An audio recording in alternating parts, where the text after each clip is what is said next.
అమ్మ, ఇవాళ నాకు పిజ్జా తినాలని ఉంది. అన్నం అస్సలు వద్దు. ఇవాళ అన్నం కూర పప్పు వండేశాను కదా, ఇవాళకి తినేయమ్మా. అబ్బా, అవి పాడేసాయి. నేను పిజ్జానే తింటాను. తప్పు.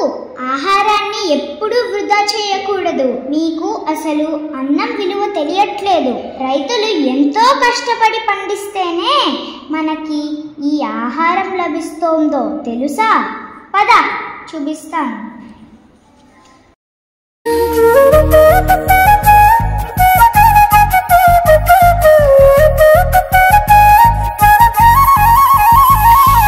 పారే గోదారి గలగల నవ్వే నా దారి, చుట్టూ పొలమాది మిలమిల చూడవే చిన్నారి.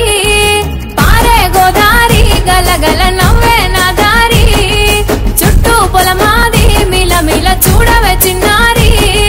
పచ్చని పైరులు పలకరించగానే పులకరించుతుందే నా ఒళ్ళు, పక్షుల అరుపులు ఆడేసే ఆటలు చూడనికే సాలవే కళ్ళు.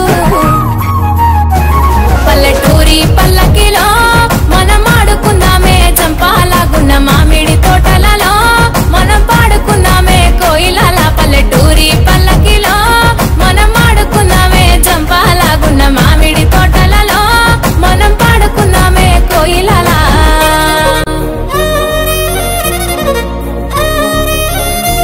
ఏడాది వర్షాలు లేక ఎక్కువ లాభాలు రాలేదు. ఈసారి విత్తనాలకు కూడా డబ్బులు లేవు. ఎందుకంత ఆలోచిస్తావు? నీ పొలం తాకట్టు పెట్టి జమీందారు దగ్గర అప్పు తీసుకోవచ్చు కదా. దా వెళ్దాం. పొలం తాకట్టు పెడతావా? సరే, ఇదిగో ఈ డబ్బులు తీసుకో. నాకున్నది అదొక్కటే కదా, పర్వాలేదు. పంట చేతికి రాగానే మీ అప్పు తీర్చేస్తాను. ఆకాశం తాకేలా వడగాలై ఈ నేల అందించే ఆహ్వానం ప్రేమంటే, ఆరాటం తీరేలా బదులిచ్చే గగనంలా వినిపించే తడిగానం ప్రేమంటే, అణు అణువును మీటే మమతల మౌనం పద పదమంటే నిలవదు ప్రాణం, ఆ పరుగే ప్రణయానికి శ్రీకారం. నాన్న, నాకు పండక్కి కొత్త బట్టలు కావాలి. ఈసారి డబ్బులు రాగానే కొనిస్తానులే. సరే, నాటడం అయిపోయింది కదా, ఇంకా పద ఇంటికి వెళ్ళిపోదాము. చాలా ఎండగా ఉంది. విత్తనాలు నాటగానే సరిపోదు, నీరు పొయ్యాలి, ఎరువులు చల్లాలి, పక్షుల నుండి పురుగుల బారి నుండి పంటలను కాపాడుకోవాలి. ఇలా ఎన్నో పనులను చేయాలి. అంటే వీటిని నీ బిడ్డల్లాగా చూసుకోవాలా? అంతేగా మరి. నువ్వు ఇంటికి వెళ్ళు. ఈసారైనా వర్షాలు పడితే బాగుండు.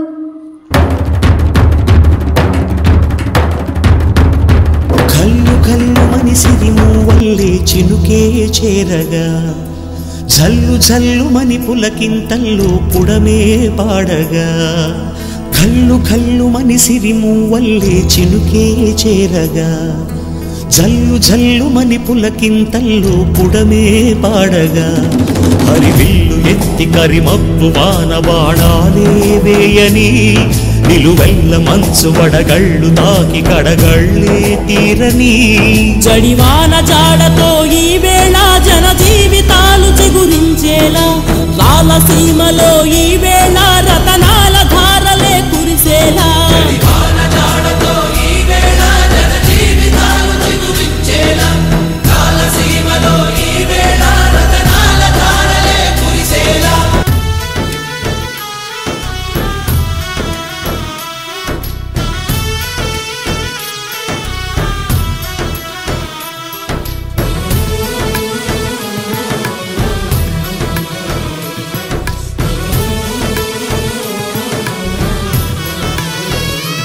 ఈ 2 నెలల కష్టానికి పంట బానే పెరిగింది. ఏంటో మబ్బులు కమ్ముకొస్తున్నాయి. పెద్ద వర్షమే పడేలాగుంది. సరే, నేను ఇంటికి వెళ్తున్నాను. నాకు కొంచెం పని ఉంది, నువ్వు వెళ్ళు.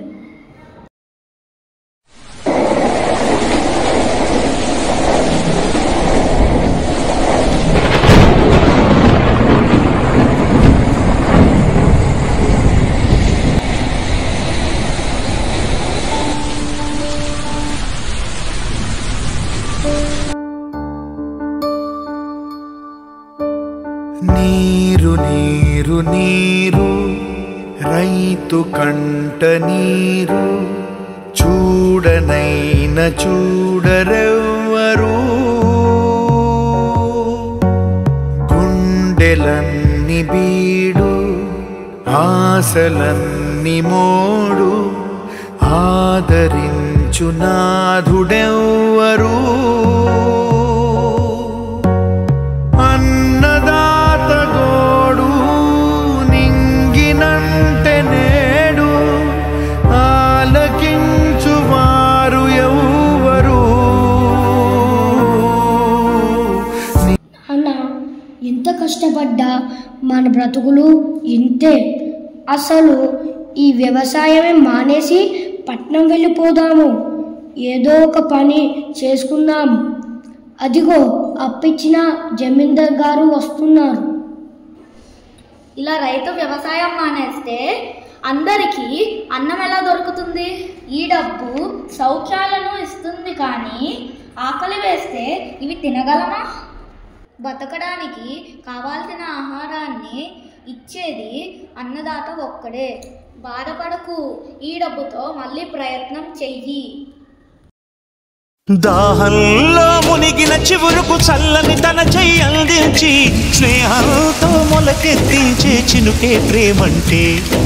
మేఘంలో నిద్దురపోయిన రంగులు అన్నీ రప్పించి మాగాణి ముంగిట పెట్టే ముగ్గే ప్రేమంటే.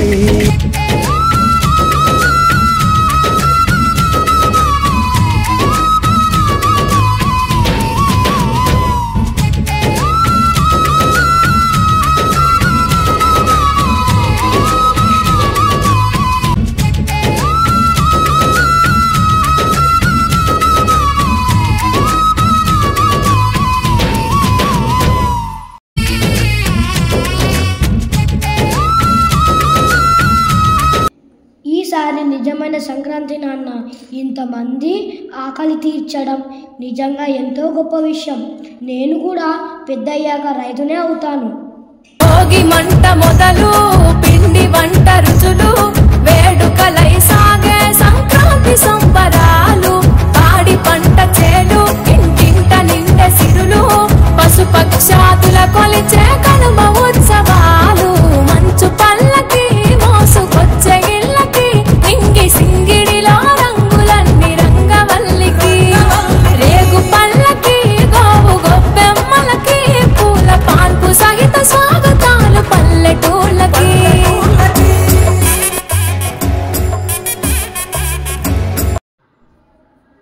చూసావా, రైతు ఎన్ని కష్టాలను ఎదుర్కొని ఈ ధాన్యాలను పండిస్తాడో.